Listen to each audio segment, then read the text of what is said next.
Good afternoon students, कैसे आप सभी। बेटा जल्दी से लाइव जुड़ जाइए, फिर जो है हम स्टार्ट करेंगे। सभी बच्चे अपना नाम और जो है बेटा क्लास सेक्शन ज़रूर लिख दीजिएगा। शाबाश।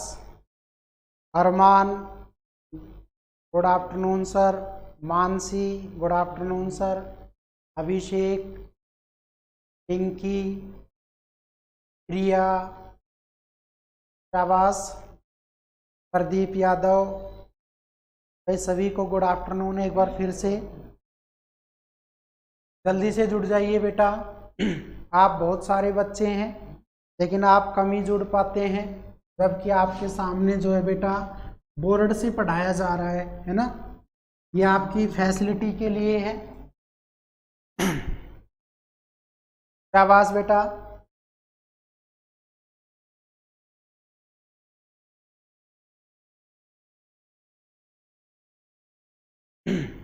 जुड़ गए? अरे बेटा स्टार्ट एकदम। पायल भी जुड़ चुकी है 10th बी से, प्रिया जुड़ चुकी है 10th ई से, अंजुमन भी 10th ई से जुड़ चुका है, अखिलेश 10th सी से। शाबाश, गुड आफ्टरनून। चलिए स्टार्ट करते हैं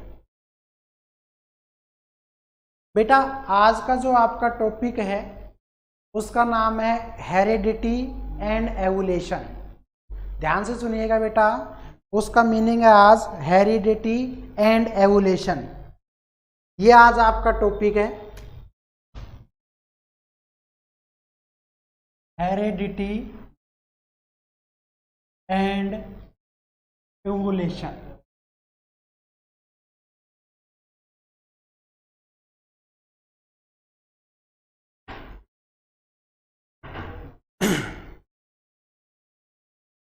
इस चैप्टर के अंदर आज का ये फर्स्ट वीडियो है और बेटा इसको एक एक ध्यान से समझना, बहुत ही इंटरेस्टिंग टॉपिक है।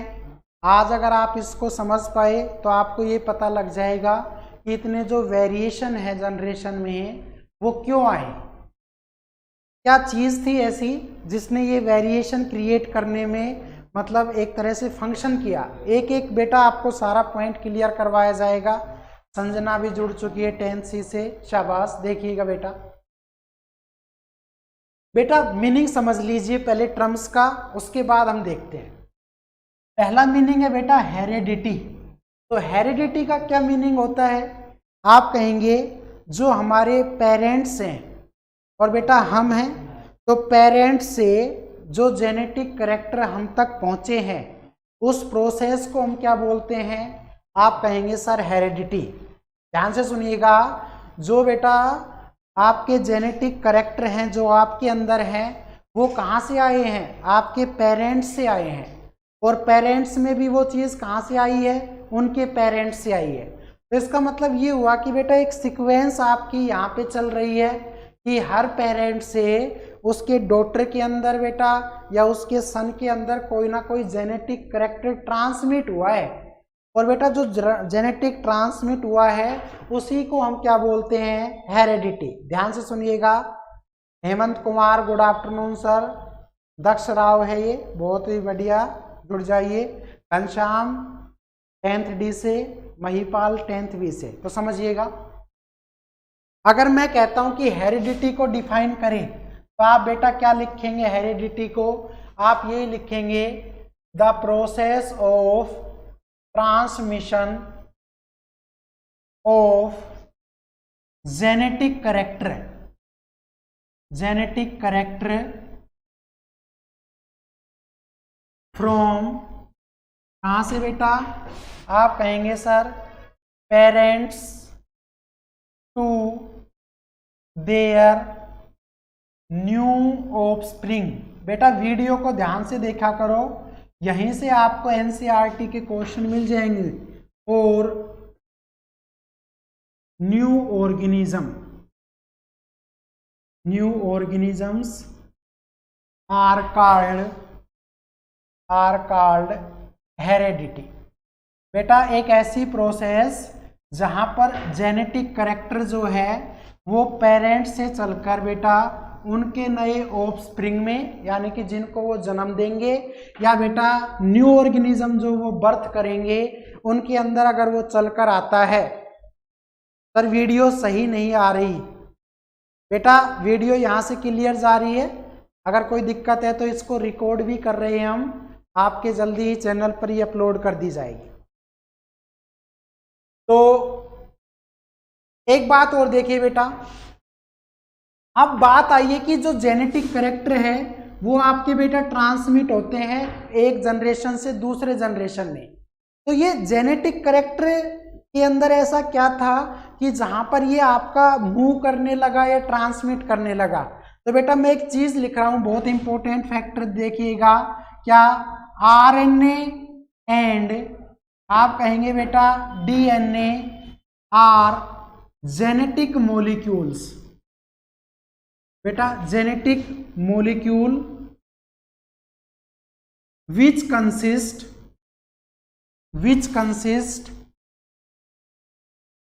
genetic information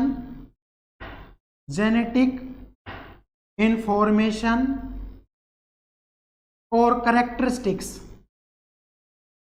या बेटा आप इसको characteristics भी बोल सकते हैं, characters in एवरी ऑर्गेनिज्म। बेटा ध्यान से देखिएगा इस पॉइंट को, हर एक ऑर्गेनिज्म के अंदर बेटा एक तो आरएनए होता है और दूसरा होता है डीएनए। तो जो आरएनए और डीएनए है बेटा ऑफस्प्रिंग को बोलते हैं हम, आप कहेंगे सर न्यू चाइल्ड। बेटा जो नया बच्चा है जो जन्म लेगा उसका मीनिंग होता है ऑफस्प्रिंग, जो नवजात है बेटा, जो नई चीज आई है। तो यहां पर आप आरएनए की फुल फॉर्म बता सकते हैं। तो आरएनए की जो फुल फॉर्म है बेटा वो आपकी होती है राइबोस न्यूक्लिक एसिड। और बेटा ऐसे ही आप डीएनए की बता सकते हैं, और वो आपका क्या होता है, आप कहेंगे sir deoxy ribose nucleic acid. ये आप हमेशा ध्यान रखेंगे, एक नंबर में क्वेश्चन राइज हो सकता है कि what is the full form of RNA या डीएनए।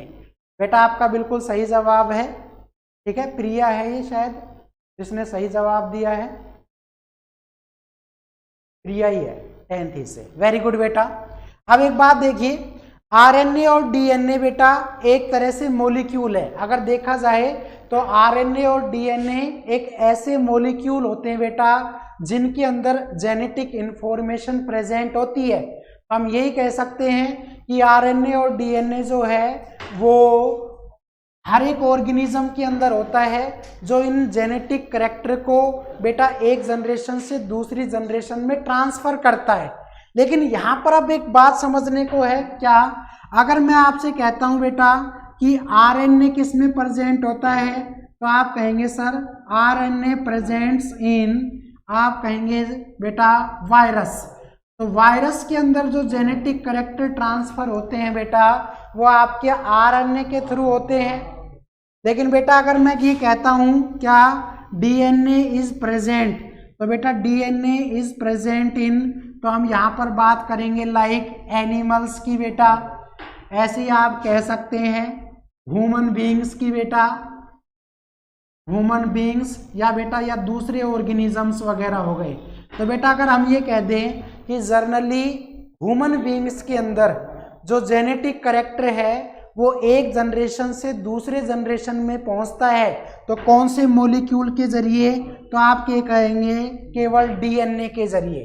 बेटा ध्यान से समझ लीजिए, आरएनए और डीएनए होते जरूर हैं लेकिन ह्यूमन बीइंग्स में, सर धीरे सर, आरएनए और डीएनए जो है वो आपका होता जरूर है बेटा, लेकिन जो इंफॉर्मेशन को या जेनेटिक कैरेक्टर को ह्यूमन बीइंग्स में ट्रांसफर करता है तो बेटा वो केवल क्या होगा, आप कहेंगे सर डीएनए ही होगा। लेकिन वायरस के अंदर बेटा आपका केवल इंफॉर्मेशन को कौन लेके आता है? आप कहेंगे सर आरएनए। यहीं पर क्वेश्चन आ गया 1 नंबर में कि बेटा ह्यूमन बींग्स में जेनेटिक कैरेक्टर या इंफॉर्मेशन को कौन ट्रांसमिट करता है, आरएनए, डीएनए या बोथ? तो बेटा आपका आंसर फिर सिर्फ क्या होगा? आप कहेंगे सर डीएनए ही होता है जो ह्यूमन बींग्स में जेनेटिक कैरेक्टर को लेके आया है। तो बेटा हम कभी भी किसी भी ह्यूमन बींग्स का जो नई जनरेशन है अगर ये पता करना चाहें कि ये अपने पेरेंट्स से क्या क्या कैरेक्टरिस्टिक्स मैच होती है, तो बेटा कभी भी उसकी आरएनए कैरेक्टरिस्टिक्स नहीं देखेंगे, हमेशा उसकी क्या देखेंगे? डीएनए को ही हम मैच करते हैं। तो बेटा डीएनए फिंगर प्रिंटिंग जो होती है उससे उसके पेरेंट सेल का हमें पता लग जाता है। ये बात आप हमेशा ध्यान रखेंगे। तो आरएनए केवल वायरस में होता है बेटा, और वायरस में छोड़कर बाकी ऑर्गेनिज्म बच गए, रिमेनिंग जो भी है उन सभी में बेटा क्या होगा? आप कहेंगे सर डीएनए होगा। आई होप आप समझ गए होंगे बेटा। जल्दी से इसका स्क्रीनशॉट ले लीजिए। शाबाश शाबाश बेटा, जल्दी कीजिए। ऋतु भी आ गई है 10th डे से। बेटा इसका एक बार स्क्रीनशॉट ले लीजिए।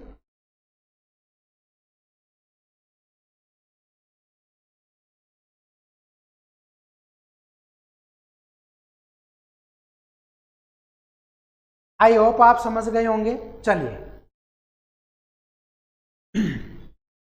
दूसरी बात देखिएगा बेटा, अभी हम केवल हेरिडिटी को डिस्कस कर रहे हैं, अभी हम और कोई बात चाहते ही नहीं है, क्योंकि एक बार ये टर्म मेरी डिस्कस हो जाए तो बेटा आप भले ही दूसरे सेक्शन में हैं तो आप ये ना समझिएगा कि हमारा जो लेवल है वो एनटीएससी लेवल से हमें ना पढ़ाया गया।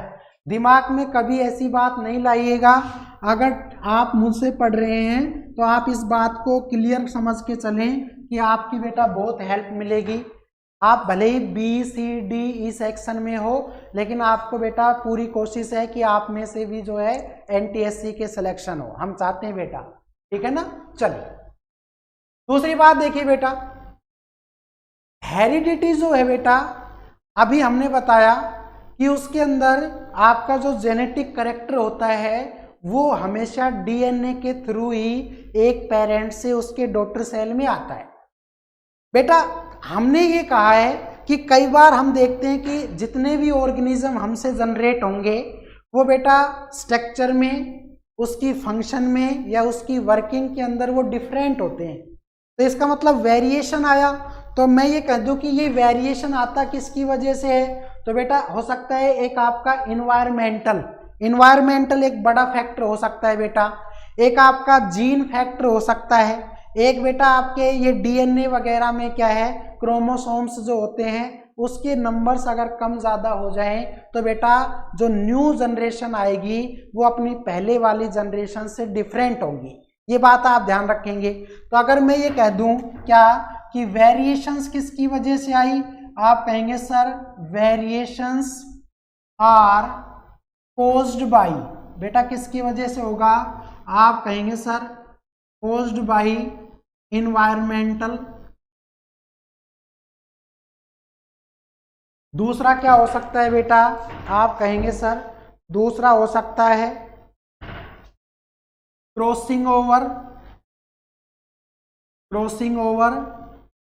ठीक है बेटा। तीसरा क्या हो सकता है? आप कहेंगे सर रिकॉम्बिनेशन ऑफ जीन। और बेटा एक बात और ध्यान से सुन लीजिएगा, और बेटा फोर्थ फैक्टर होता है म्यूचुएशंस। ये आप हमेशा ध्यान रखेंगे। तो कल को अगर ये क्वेश्चन बन जाता है क्या कि बेटा कौन कौन से ऐसे फैक्टर है जहां पर जनरेशन में वेरिएशन देखने को मिलता है, तो आप कहेंगे सर 4 फैक्टर है। कौन कौन से? इन्वायरमेंट हो सकता है बेटा, क्रॉसिंग ओवर हो सकता है, या रिकॉम्बिनेशन ऑफ जीन्स हो सकता है, या आप कहेंगे सर म्यूचुएशंस होता है। ये बात ध्यान रखिए। तो इसका मतलब ये हुआ बेटा क्या, अब तक हमने 2 चीजें पढ़ ली हैं। क्या? एक तो पढ़ा है कि आपका जेनेटिक कैरेक्टर या इंफॉर्मेशन पेरेंट से कहाँ आई है? डॉटर में। तो उसको तो हम बोल रहे हैं हेरिडिटी, उसको तो हम क्या बोल रहे हैं? हेरिडिटी। और बेटा उस जीन के जरिए उस जीन के जरिए जो जनरेशन में वेरिएशन आया वो यहाँ से पता कर लिया, या इन कारणों से होती है। तो हम यही कहेंगे, दो चीजें हमने पढ़ी, द स्टडी ऑफ, क्या आप कहेंगे सर, हेरेडिटी एंड वेरिएशंस। ध्यान से देखिएगा बेटा, the study of heredity and variations are called, इसी को क्या बोलते हैं बेटा, आप कहेंगे सर, इसी को हम क्या बोलते हैं, जेनेटिक्स बोलते हैं। ये बात आप हमेशा ध्यान रखिएगा कि बेटा जेनेटिक्स क्या होता है। आप कहेंगे sir, the branch of biology which deals study about heredity and variations is called, आप कहेंगे सर, जेनेटिक्स। बेटा एक वर्ड आया है म्यूचुएशंस, ये आप पूछ रही, प्रिया पूछ रही है, तो बेटा इसका आगे डिस्क्रिप्शन होगा, आप इसके बैठे रहें। म्यूचुएशंस का मतलब होता है बेटा जब चीजें आपस में एक दूसरे से जुड़कर या फ्यूज होकर तैयार होती है तो उसको बोलते हैं बेटा म्यूचुएशंस, यानी कि रिकॉम्बिनेशन ऑफ जीन्स को ही हम एक तरह से म्यूचुएशंस में डाल सकते हैं। तो ये आगे हम डिस्क्राइब करेंगे बेटा, अभी देखिएगा। इतनी बात समझ लीजिए कि study of heredity and variation are called genetics. एक बात और देखिएगा, एक 1866 के अंदर बेटा आप कहेंगे सर, इन 1866 के अंदर एक आपका साइंटिस्ट आता है जिसका नाम है बेटा क्या, ग्रेगर, और दूसरा नाम है बेटा मेंडल। तो अगर कल को हम ये कह दें who is the father of genetics, तो ग्रेगर मेंडल को ही हम क्या बोलते हैं, आप कहेंगे सर फादर ऑफ जेनेटिक्स बोलते हैं। ये आप हमेशा ध्यान रखेंगे बेटा कि फादर ऑफ जेनेटिक्स किसको कहा जाता है, ग्रेगर मेंडल को, और कब कहा गया, 1866 के अंदर कहा गया। दूसरा हम ये कह सकते हैं क्या कि बेटा इन 1905, ध्यान से देखिएगा बेटा, इन 1905 1905 के अंदर एक दूसरा साइंटिस्ट आता है जिसका नाम है बेटा बैटसन। ध्यान से देखिएगा, इन 1905 बैटसन जो है इंट्रोड्यूस द वर्ड जेनेटिक। बेटा ध्यान से देखिएगा, कल को अगर ये क्वेश्चन पूछ ले कि जेनेटिक वर्ड किसने दिया था तो आपका नाम होगा बैटसन। बेटा बैटसन नाम के साइंटिस्ट ने सबसे पहले 1905 में बेटा जेनेटिक वर्ड दिया था। लेकिन अगर हम ये कहें कि फादर किसको बोलते हैं जेनेटिक्स का, उसको हम क्या कहेंगे बेटा, आप कहेंगे सर ग्रेगर मेंडल को हम क्या बोलते हैं, फादर ऑफ जेनेटिक्स। तो ये दोनों बातें डिफरेंट हैं। जेनेटिक वर्ड देने वाला बैटसन है, जबकि जेनेटिक्स का जो फादर है वो हम किसको बोल रहे हैं, ग्रेगर जॉन मेंडल को ही बोल रहे हैं। तो आप ये पॉइंट हमेशा याद रखेंगे। एक बार इसका स्क्रीनशॉट लेना चाहें तो आप ले सकते हैं। तो देखिए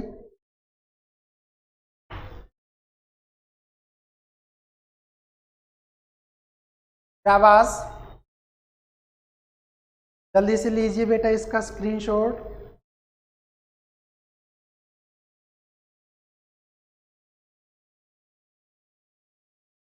हो गया,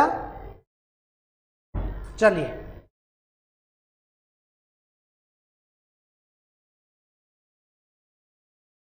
चलिए बेटा आगे की ओर बढ़ते हैं।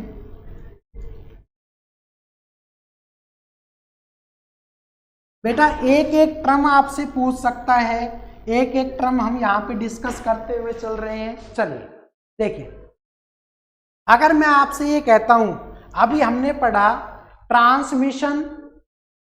Transmission of genetic character from parents to their children या बेटा ऑफस्प्रिंग। तो बेटा अगर मैं एक लाइन लिख दूं, क्या ट्रांसमिशन, ध्यान से देखिएगा, ट्रांसमिशन ऑफ क्या genetic character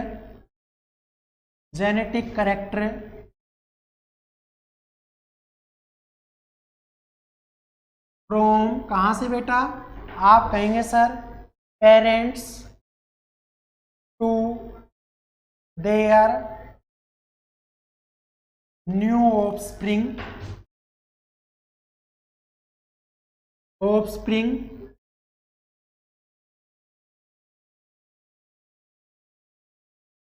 is a process. बेटा एक प्रोसेस ही तो है, और इस प्रोसेस को क्या बोलते हैं, कॉल्ड या नेम्ड एज, उसी को नाम दिया गया है, तो आप कहेंगे सर इनहेरिटेंस। बेटा ये बात आप हमेशा ध्यान रखेंगे, इनहेरिटेंस। तो इनहेरिटेंस एक ऐसी प्रोसेस है जहां पर जेनेटिक कैरेक्टर अपने पेरेंट से चलकर डॉटर तक पहुंचते हैं बेटा, और उस प्रोसेस को क्या बोलते हैं हम, इनहेरिटेंस के नाम से भी जानते हैं। तो चाहे हेरिडिटी बोल दीजिए बेटा, चाहे इनहेरिटेंस बोल दीजिए, ये इस प्रोसेस का नाम है बेटा। आप समझ पा रहे हैं? चलिए आगे की बात करते हैं।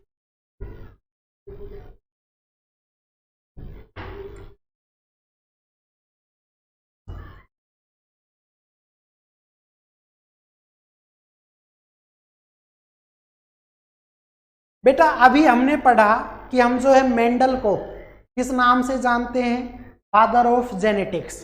तो अब आपको ये बताना जरूरी हो गया है कि उसको फादर क्यों कहा गया।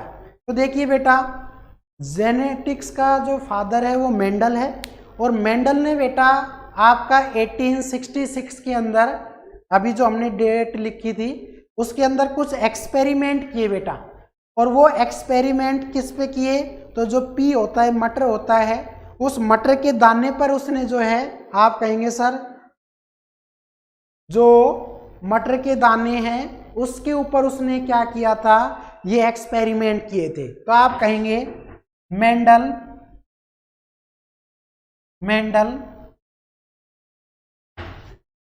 gives 3 experiments on garden pea. बेटा ध्यान से सुनिएगा, गार्डन पी, उसने गार्डन पी का यूज करके बेटा क्या किया था, आप कहेंगे सर एक्सपेरिमेंट किया था। और उस एक्सपेरिमेंट से क्या पता लगाया था, तो आप कहेंगे ही एक्सप्लेन्ड 7 पेयर कैरेक्टरिस्टिक्स।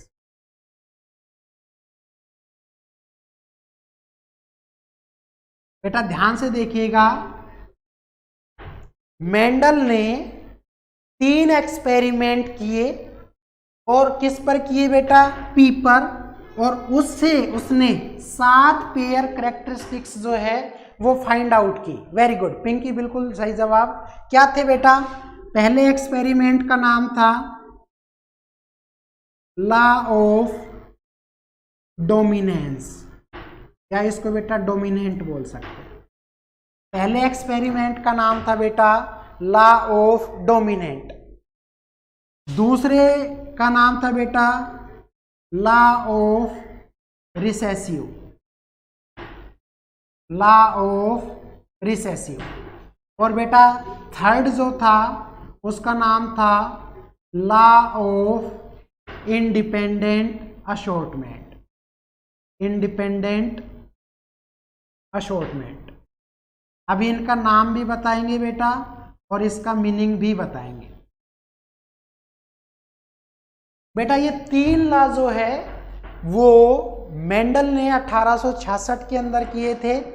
कल को अगर यही क्वेश्चन आ जाए, which law is known as law of dominant, first law is known as dominant law, second law is known as recessive law, and third law is known as law of independent assortment, या बेटा इसी को क्या बोल सकते हैं हम, आप कहेंगे सर लॉ ऑफ जेनेटिक। ये आप हमेशा ध्यान रखेंगे बेटा, लॉ ऑफ जेनेटिक। तो कल को अगर ये क्वेश्चन आ जाए कि तीनों लॉ में से जेनेटिक लॉ किसको कहा जाता है, फर्स्ट को, सेकंड को या थर्ड को, तो आप कहेंगे थर्ड लॉ जिसका नाम है लॉ ऑफ इंडिपेंडेंट असॉर्टमेंट, और बेटा इसी को हम क्या बोल सकते हैं, लॉ ऑफ जेनेटिक्स के नाम से भी जान सकते हैं। तो एक बार और इसका स्क्रीनशॉट ले लीजिए बेटा, जल्दी से कीजिए।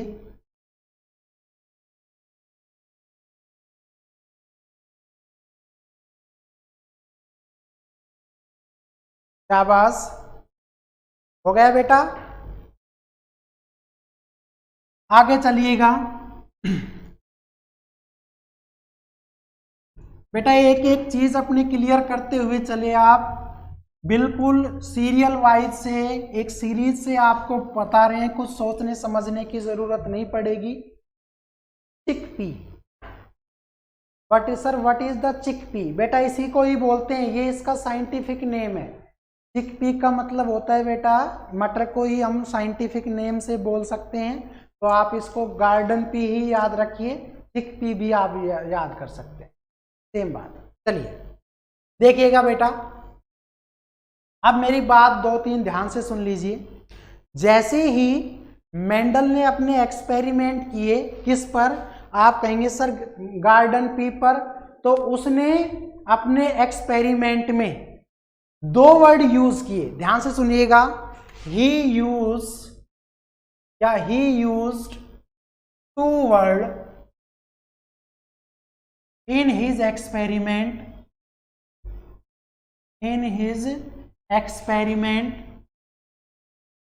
named as, बेटा उसका क्या नाम था, आप कहेंगे sir named as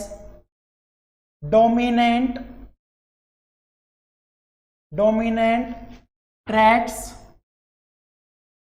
and recessive traits. बेटा एक एक चीज आपको क्लियर करवाई जा रही है, तो कृपया करके आप क्लास ना छोड़ें, बहुत ही इंपॉर्टेंट है। अगर आज का ये वीडियो या ये क्लास आप समझ पाते हैं तो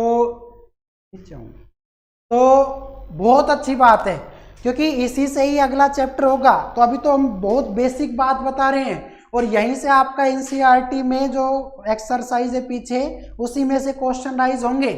तो बेटा एक बात समझिए कि डोमिनेंट ट्रेट और रिसेसिव ट्रेट क्या होते हैं।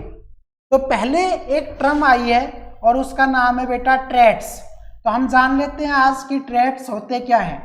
तो देखिए बेटा, ट्रेट्स एक ऐसे क्वालिटी फैक्टर होते हैं जो आपके जेनेटिक कैरेक्टर को लेके आते हैं। ध्यान से सुनिएगा, ट्रेट्स क्या है बेटा, एक ऐसे फैक्टर हैं जो आपकी क्वालिटी के बारे में डिस्क्राइब करते हैं।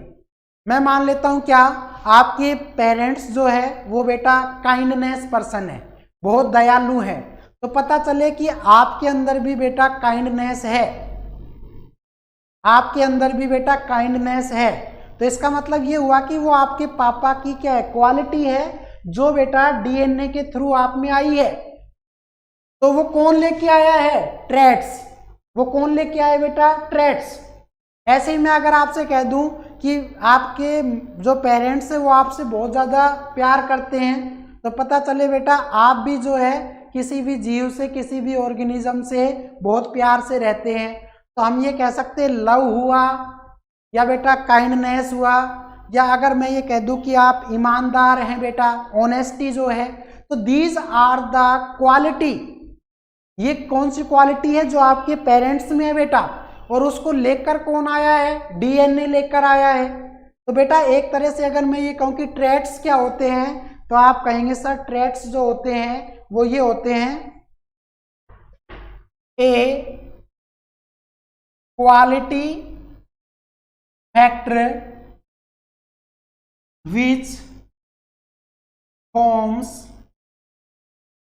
ए पार्ट ऑफ, किस किस का पार्ट बना दे बेटा, आप कहेंगे सर कैरेक्टर और क्वालिटी। बेटा ध्यान से देखिएगा, एक ऐसा पार्ट जो आपके कैरेक्टर या क्वालिटी का क्या बना दे, एक नया पार्ट जनरेट कर दे, उसको हम क्या बोलते हैं, सिर्फ आप कहेंगे सर ट्रेट्स बोलते हैं। और वो करेक्टर क्या क्या हो सकते हैं, तो आप कहेंगे सर एग्जाम्पल के तौर पर जैसे आपका हो सकता है बेटा काइंडनेस, क्या हो सकता है काइंडनेस, ऐसे क्या होता है बेटा लव, ऐसे ही आपकी क्या हो सकती है ऑनेस्टी, ऐसे बेटा क्या हो सकती है आपकी ऑनेस्टी, और क्या हो सकती है बेटा आप कहेंगे सर लॉयल्टी, आप बेटा बहुत लॉयल हैं तो लॉयल्टी, ऐसे ही बेटा एक क्या हो सकती है आप बहुत सिंसियर हैं सिंसियरिटी, ऐसे ही बेटा आप कह सकते हैं आप बहुत पंचुअल हैं, हार्ड वर्किंग पर्सन है, ठीक है ना, ये सारा तो हम यही कहेंगे ईटी से।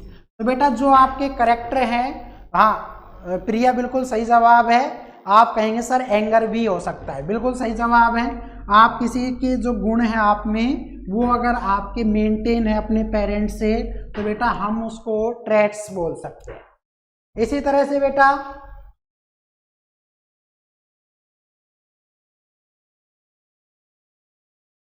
ये आप समझ लीजिए, ये ट्रेट्स वर्ड बेटा डोमिनेंट के साथ भी यूज है और ये आपका रिसेसिव के साथ भी यूज है। अब बेटा बात कर लेते हैं हम कि ट्रेट्स के दो टाइप हैं, पहला है बेटा डोमिनेंट ट्रेट्स। तो बेटा डोमिनेंट ट्रेट्स क्या होते हैं, तो बेटा डोमिनेंट का मतलब होता है इफेक्टिव या इफेक्ट करना चीजों को, ध्यान से देखिएगा बेटा, डोमिनेंट का मतलब ये होता है कि आप किसी को इफेक्ट डाल रहे हैं, किसी को अट्रैक्ट कर रहे हैं, तो इसका मतलब ये हुआ कि वो जो जेनेटिक कैरेक्टर है वो आपके पेरेंट्स का एक जो जीन है वो दूसरे पर क्या था डोमिनेंट था बेटा।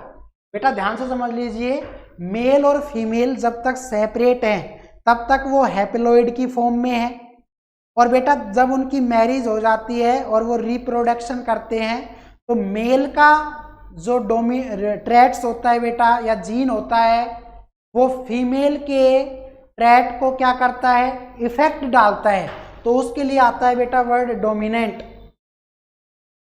ठीक है। तो अब मैं अगर आपसे ये कहूं कि डोमिनेंट होते क्या हैं तो आप कहेंगे sir these express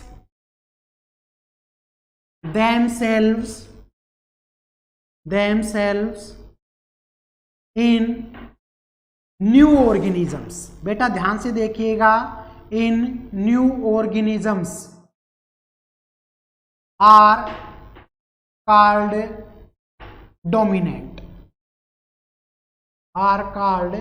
dominant traits। तो बेटा डोमिनेंट्स का मतलब अभी मैंने बताया इफेक्टिव।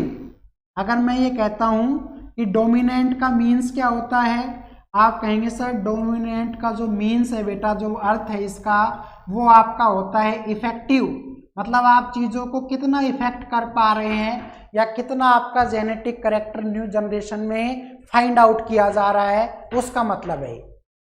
दूसरा हम बेटा अगर एग्जाम्पल देखें तो देखिए बेटा, अगर हम ये कहते हैं कि आपके पिताजी ईमानदार है बेटा, बहुत लविंग पर्सन है, लॉयल है बेटा, लेकिन आप उन चीज़ों में क्या है बिल्कुल भी नहीं है। आपके पेरेंट्स अगर काइंडनेस है तो बेटा आप काइंडनेस अगर नहीं होते हैं तो इसका मतलब ये है कि जो मेल का ट्रेट्स है बेटा उसने फीमेल को डोमिनेंट नहीं किया। ये बात आप हमेशा ध्यान रखेंगे कि बेटा अगर वो इफेक्ट करता है उसको तो वही चीज़ जो पापा की है वो बेटा उसकी हर एक ऑफस्प्रिंग में या जनरेशन में मिलेगी, अगर डोमिनेंट है या इफेक्टिव है। अगर पापा का जो जीन है बेटा वो मम्मी के जीन पर इफेक्टिव हो जाए या डोमिनेंट हो जाए तो पापा के जितने भी कैरेक्टरिस्टिक्स होंगे बेटा वो उस जनरेशन में खुद ही क्या होंगे एक्सप्रेस होंगे बेटा। पता चले कि आप पापा की तरह गुस्सा करते हैं तो इसका मतलब ये हुआ कि पापा के जीन ने मम्मी के जीन को इफेक्ट किया है बेटा। अगर नहीं करते हैं तो हो सकता है आप खुश मिजाज के हो जबकि पापा जो है बेटा सैड हो सकते हैं। तो ये बात आप ध्यान रखेंगे कि डोमिनेंट का मीनिंग क्या है। अगर एग्जाम्पल है बेटा क्या, अगर मैं ये कहता हूं कि डार्क हेयर, बेटा ध्यान से देखिएगा, dark here is dominant over, क्या कह सकते हैं आप, कहेंगे सर ब्राउन, या हम कह सकते हैं रेड हेयर। बेटा आराम से सोचिएगा, क्या कि आपके पापा के जो बाल हैं बेटा उस टाइम पे क्या रहे होंगे, आप कहेंगे सर डार्क हेयर, काले रहे होंगे। तो बेटा जब आपका जन्म हुआ होगा तो आपके बाल भी कैसे रहे होंगे, काले ही रहे होंगे।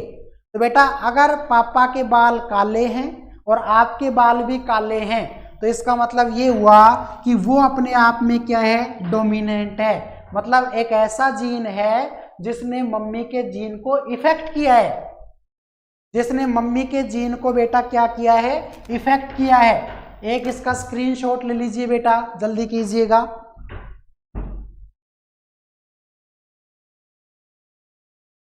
शाबाश।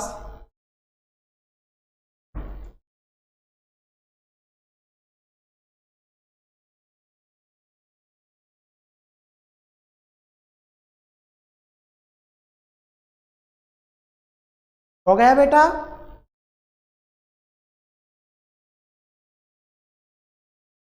चलिए आगे बढ़ते हैं बेटा।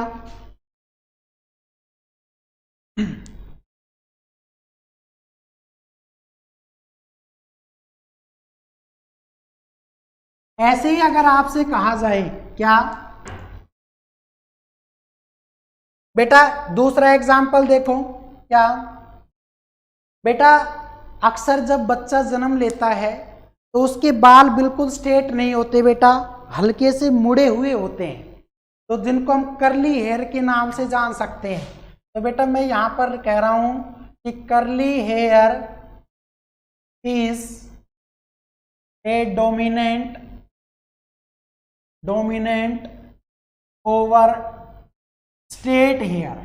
ये आप ध्यान से देखेंगे बेटा, एक होते हैं बिल्कुल सीधे बाल और एक होते हैं बेटा थोड़े से मुड़े हुए। तो बेटा जो मुड़े हुए होते हैं उनको हम बोलते हैं कर्ली हेयर्स। तो बेटा ये बात सही है कि आपके पापा जब बाल बनाते हैं तो वो कर्ली हो जाते हैं, और आप भी जब बाल बनाते हैं सुबह सुबह तो भी बेटा वो कर्ली हो जाते हैं। तो इसका मतलब ये हुआ कर्ली हेयर जो है बेटा वो डोमिनेंट है स्ट्रेट हेयर का।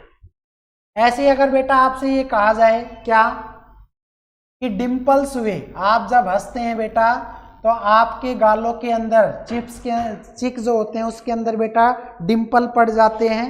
ऐसे ही हम बेटा क्या है, आप कहेंगे sir cleft chin is also dominant. बेटा ये बात ध्यान से देखिए, अगर कोई लड़की हंसती है तो बेटा उसके गालों में अगर डिम्पल पड़ जाते हैं तो हो सकता है उसकी मम्मी के भी बेटा वो डिम्पल पड़ते हों, तो इसका मतलब ये है कि वो चीज़ आगे आई है। ऐसे बेटा हो सकता है क्या कि पापा गंजा हो, बाल्डनेस का मतलब होता है गंजा। तो अब आप देखते हैं कि पापा के बाल झड़ गए हैं, गंजापन आ गया है बेटा, तो हम ये कह सकते हैं कि पापा के बाल अगर झड़ गए हैं तो बेटा हो सकता है कि जब आप उस एज में पहुंचो तो आपके बाल भी झड़ जाए। तो बाल्डनेस इज आल्सो, आप क्या कहेंगे, डोमिनेंट, इज आल्सो डोमिनेंट। तो बेटा ये सारी बात आप हमेशा ध्यान रखेंगे कि जो गंजा है वो केवल पापा ही हो सकता है, मम्मी बिना बालों के नहीं हो सकती। आप बाजार में घूमते हैं, रिश्तेदारी में इधर उधर जाते हैं तो आपको कभी भी कोई लड़की या लेडीज ऐसी नहीं मिली होगी फीमेल जिसके बाल नहीं है बेटा, सभी फीमेल्स के बाल है। लेकिन बेटा लड़कों के देखो तो भीड़ इकट्ठी हो जाएगी, इतने गंजे लोग बाजार में घूमते हैं। तो इसका मतलब ये हुआ कि कहीं ना कहीं उसकी जनरेशन में वो चीज़ थी जो बेटा जेनेटिक मॉलिक्यूल्स यानी कि डीएनए के थ्रू बेटा वो आगे आई है। तो पता चला कि उसके दादा या उसके पापा गंजे थे तो बेटा अब वो भी गंजा ही होगा। तो अगर वो गंजा हो जाता है it means this is the effect of dominant. तो बेटा डोमिनेंट का मीनिंग समझ में आया होगा आप सभी को, बेटा डोमिनेंट आप समझ गए होंगे। ऐसे ही वर्ड होता है जिसका नाम है रिसेसिव। बेटा ऐसे ही वर्ड है जिसका नाम है रिसेसिव। तो देखिए बेटा दूसरा है रिसेसिव। ट्रेट्स। बेटा रिसेसिव का मीनिंग होता है नॉन इफेक्टिव, जिसने कभी कोई इफेक्ट डाला ही नहीं। तो बेटा एक बात समझ ले कि डोमिनेंट का ठीक अपोजिट कर देंगे हम तो वो क्या होगा, रिसेसिव होगा। अगर डोमिनेंट का ठीक अपोजिट कर दे हम तो बेटा वो सारा क्या हो जाएगा, आप कहेंगे सर रिसेसिव हो जाएगा। तो इसका मतलब क्या हो जाएगा, दिस डज नॉट, बस बेटा this do not express themselves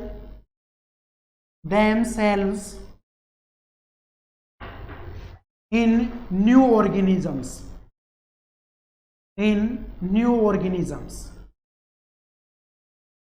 are called, इसी को क्या बोलते हैं बेटा, आप कहेंगे सर इसी को हम रिसेसिव ट्रेट्स बोलते हैं। तो बेटा एक नंबर की डेफिनेशन आपकी चाहे तो डोमिनेंट की पूछ सकता है चाहे रिसेसिव की पूछ सकता है। एग्जाम्पल तो बेटा जो पीछे लिखे हुए ना वर्ड, ये क्या, स्टेट हेयर, ऐसे ही हमने लिखा था बेटा क्या, आप कहेंगे सर बालों का होना, तो बाल तो जैसे मैं कहूं क्या, हमने लिखा था ब्राउन हेयर या आप बेटा रेड हेयर, तो ये बेटा किसी किसी में ही मिलते हैं, किसी किसी में ही मिलते हैं, सभी में नहीं मिलते। ऐसे मैं ये कह दूं क्या कि बेटा आपका स्टेट हेयर,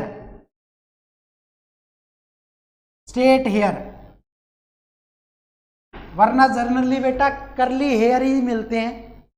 ऐसे अगर आपसे कह दिया जाए क्या कि बेटा ये सब ना होना, क्या सब ना होना, क्लाफ्ट चिन, या बेटा मैं ये कह दूं क्लाफ्ट की जगह क्या है, आप कहेंगे सर थिन चिन, जब वो हंसे तो उसकी ठोड़ी बिल्कुल पतले आकार की हो जाए। ऐसे बेटा आप बिल्कुल कह सकते हैं लाइट हेयर, बिल्कुल सही बात है बेटा, लाइट हेयर भी आप बोल सकते हैं। और ऐसे ही हम क्या कह सकते हैं, आप कह सकते हैं सर ब्लू आइज, बेटा ये किन्हीं किन्हीं लोगों में ही होता है, सभी में नहीं होता। तो these are the examples of, आप कहेंगे sir recessive traits, these are the examples of recessive traits. तो एक बार इसका स्क्रीनशॉट ले लीजिए बेटा, शाबाश, ले लीजिए बेटा।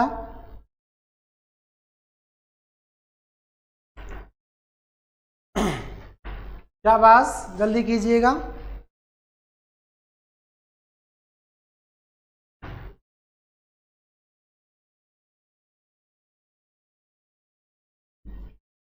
चलिए आगे की ओर बढ़ते हैं।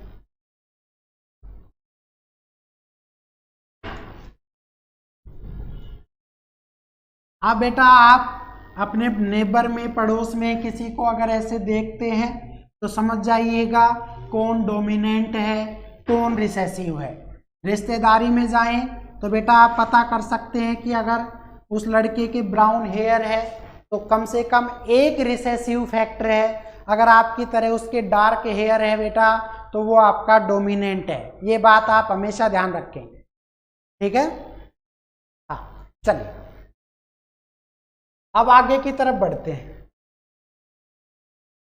बेटा अभी हम जो बात कर रहे हैं सिर्फ हेरिडिटी की बात कर रहे हैं, अभी हमने एवोल्यूशन तो आपका हट ही चुका है, एवोल्यूशन जो टॉपिक है बेटा वो आपका हट चुका है, केवल हेरिडिटी की बात कर रहे हैं हम। तो चलिए स्टार्ट करते हैं।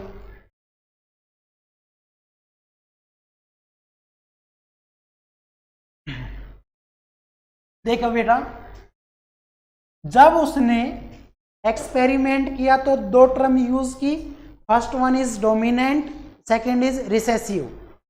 तो बेटा जो डोमिनेंट है उसके लिए उसने एक सिंबल लिया टी, कैपिटल टी, तो हम यहां पर लिख रहे हैं क्या, dominant denotes by capital T, ठीक है बेटा। और आप कहेंगे sir while recessive denotes by small T, ये आप हमेशा ध्यान रखेंगे बेटा। उसने जो डोमिनेंट था उसको कैपिटल टी से डिनोट किया बेटा, जबकि जो रिसेसिव था उसको हमेशा स्मॉल टी से डिनोट किया। अब ये कहता है क्या कि बेटा हो सकता है कि दोनों एलील्स या दोनों जीन बेटा डोमिनेंट भी हो सकते हैं या दोनों आपके रिसेसिव भी हो सकते हैं, या हो सकता है एक डोमिनेंट हो जाए दूसरा रिसेसिव हो जाए, या पहले वाला रिसेसिव हो जाए दूसरे वाला डोमिनेंट। मतलब 4 पॉसिबिलिटी है बेटा, क्या कि आपका जो जीन बने वो बेटा दोनों ही डोमिनेंट हो सकते हैं, मेल और फीमेल का। ऐसे ही बेटा दोनों ही रिसेसिव हो सकते हैं, मेल और फीमेल का। हो सकता है मेल का डोमिनेंट हो जाए फीमेल का रिसेसिव, हो सकता है बेटा मेल का रिसेसिव हो जाए और फीमेल का डोमिनेंट, है ना, अलग अलग। तो देखिएगा, समझिएगा बेटा, यहां पर एक वर्ड आया है, क्या आप कहेंगे a germinal cell may be two same और डिफरेंट टाइप। बेटा बहुत इंपॉर्टेंट बात बताइए ये कि बेटा जो जर्मिनल सेल है वो दोनों सेम हो सकती है या बेटा दोनों डिफरेंट हो सकती है। ये बात आप हमेशा ध्यान रखेंगे। जैसे मैं अगर आपसे कहूं कि अगर वो दोनों सेम होंगी तो बेटा सेम होगी तो या तो वो क्या हो सकती है, टी हो सकती है। इसका मतलब ये किसको डिनोट कर रहा है बेटा, डोमिनेंट को। या हो सकता है बेटा वो दोनों ही क्या हो सकती है, सेम, यानी कि रिसेसिव, और रिसेसिव को ये लिख दिया, ये भी डोमिनेंट ही है बेटा, सेम ही तो है दोनों। लेकिन बेटा अगर मैं ऐसे कहूं क्या कि हो सकता है पहले वाली डोमिनेंट हो और दूसरी वाली स्मॉल हो, तो बेटा आगे इसको क्या कहेंगे, आप कहेंगे सर फाइनली जो रिजल्ट आएगा वो आपका डोमिनेंट ही आएगा। और बेटा अगर मैं ये कहता हूं कि पहली वाली स्मॉल और दूसरी वाली कैपिटल, तो भी बेटा आपका रिजल्ट क्या आएगा, आप कहेंगे सर ए जर्मिनल सेल, सॉरी ये बेटा देखो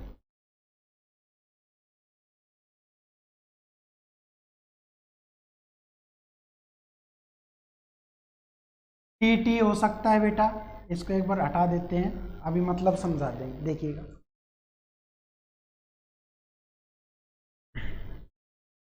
देखिए बेटा एक बार समझिएगा, बेटा टी पॉसिबिलिटी हो सकती है, या हो सकता है बेटा एक कैपिटल हो और एक आपका स्मॉल हो। ध्यान से देखिएगा, या तो बेटा दोनों सेम होगी या बेटा दोनों ही क्या होंगी, डिफरेंट होगी। ये आप ध्यान से समझिए।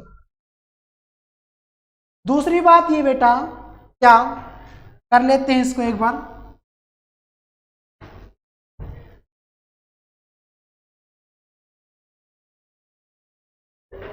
अगर मैं कहूं टू सेम है बेटा, टू सेम जर्मिनल सेल, ध्यान से देखिएगा, और बेटा ये जो जर्मिनल सेल बनेगी तो या तो ये इस तरह से हो सकती है दोनों सेम, या बेटा आपका ये इस तरह से भी हो सकती है, स्मॉल, सॉरी दोनों ही क्या हो सकती है, आप कहेंगे सर स्मॉल हो सकती है। सेम की बात कर रहे हैं ना, तो दोनों ही आपकी क्या होगी, स्मॉल। ऐसे बेटा आप कहेंगे sir two different germinal cell क्या हो सकती है, आप कहेंगे सर हो सकता है पहला टी और एक बेटा आपका ये पहले वाला स्मॉल टी और दूसरे वाला बेटा कैपिटल, इस तरह से हो सकती है। तो बेटा अगर आपका टू डिफरेंट जर्मिनल सेल बनती है तो बेटा इसको क्या बोलेंगे, हेट्रो। ध्यान से देखिएगा,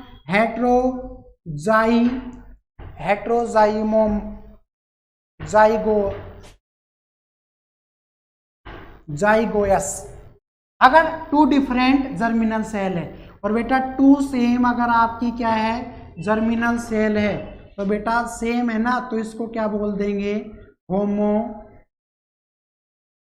होमोजाइगोयस। ये आप हमेशा ध्यान रखेंगे बेटा। होमोजाइगोयस और हेट्रोजाइगोयस क्या क्या होती है? तो होमोजाइगोयस तो क्या होगी बेटा, जब आपके two same different germinal cell हो सकता है दोनों रिसेसिव हो बेटा, या हो सकता है दोनों क्या हो आपकी डोमिनेंट हो। लेकिन बेटा टू डिफरेंट हो तो एक पहले वाली दूसरे पर डोमिनेंट होगी, या बेटा पहले वाली दूसरे वाले पर रिसेसिव होगा।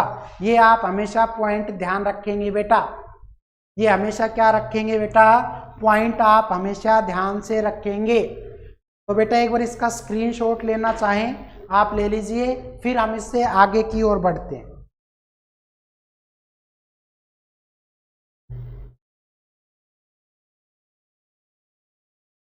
शाबाश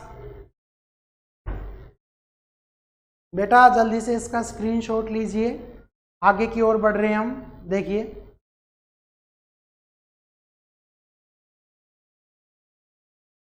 हो गया।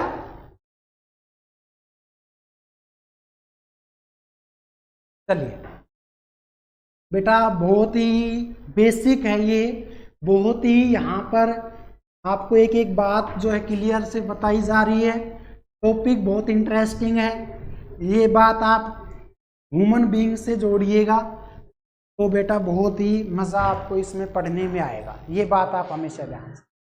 दूसरा आप क्या कह सकते हैं, देखिए अगर मैं आपसे ये कहता हूं क्या कि बेटा अभी मैंने बताया कि टू डिफरेंट जर्मिनल सेल हो सकती है, या आपके सेम जो है वो भी जर्मिनल सेल हो सकती है। तो बेटा एक टर्म मैं यहाँ पर लिख रहा हूँ, ध्यान से देखिएगा, और उस टर्म का मीनिंग है बेटा alleles.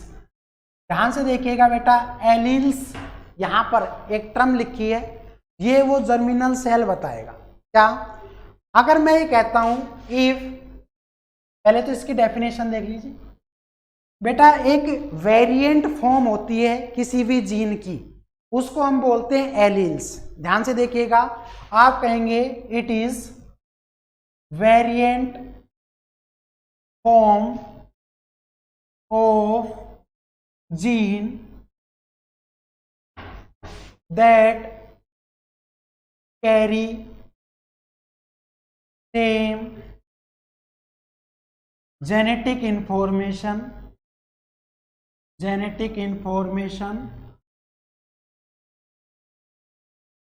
on same place on chromosomes।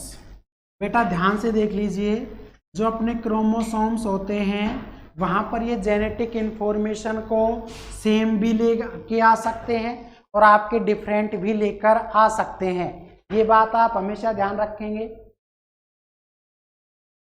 ठीक है। एलील्स है बेटा, वेरिएंट फॉर्म है।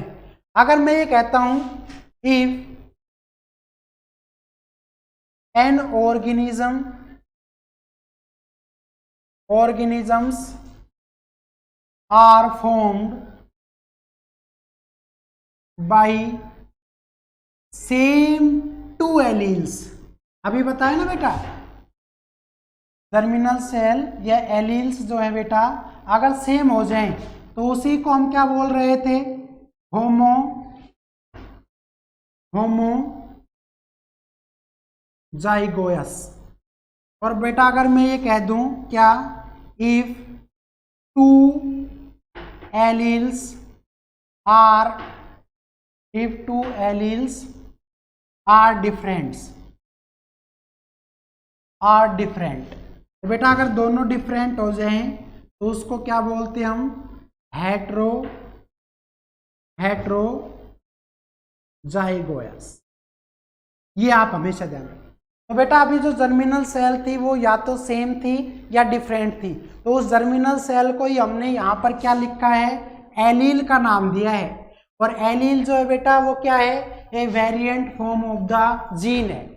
तो बेटा वो सेम कैरेक्टरिस्टिक्स भी लेके आ सकती है या आपकी डिफरेंट कैरेक्टरिस्टिक्स भी बेटा क्रोमोसोम्स के जरिए लेके आ सकती है। This is the definition of the alleles, this is the definition of the बेटा एलील्स।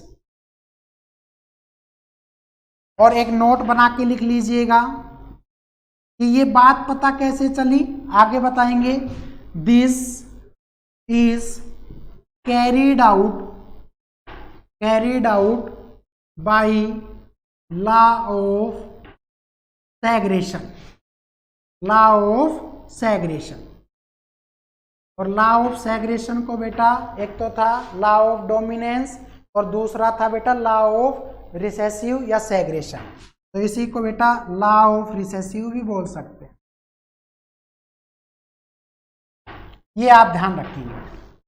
तो इस लॉ के जरिए इस एलील्स की जो है वो डेफिनेशन दी गई है। तो बेटा आज की जो बात है हम यहीं पर स्टॉप कर रहे हैं, ठीक है। एक स्क्रीनशॉट आप ले सकते हैं जल्दी से इसका।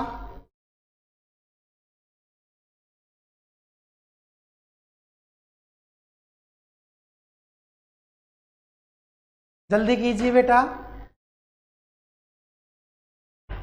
अब एक बात समझ लीजिए, आज बेटा हमने जो एक्सपेरिमेंट में बेसिक टर्म्स थी जो मेंडल ने यूज की थी, अब इन टर्म्स का यूज करके अगले वीडियो के अंदर हम क्या करेंगे, उन एक्सपेरिमेंट की वैल्यू जानेंगे, क्या कुछ बताया उसने, क्या कुछ रिजल्ट निकला। कल जो है बेटा इन्हीं बेसिक टर्म्स का मैं यूज करूंगा, तो आपको ये टर्म्स पता होनी चाहिए, ठीक है ना। तो मिलते हैं नेक्स्ट वीडियो में बेटा। आज के लिए इतना ही, आप इसको पढ़ें और बेटा मिलते हैं नेक्स्ट वीडियो में। तब तक के लिए thank you and bye bye. Bye बेटा सभी को।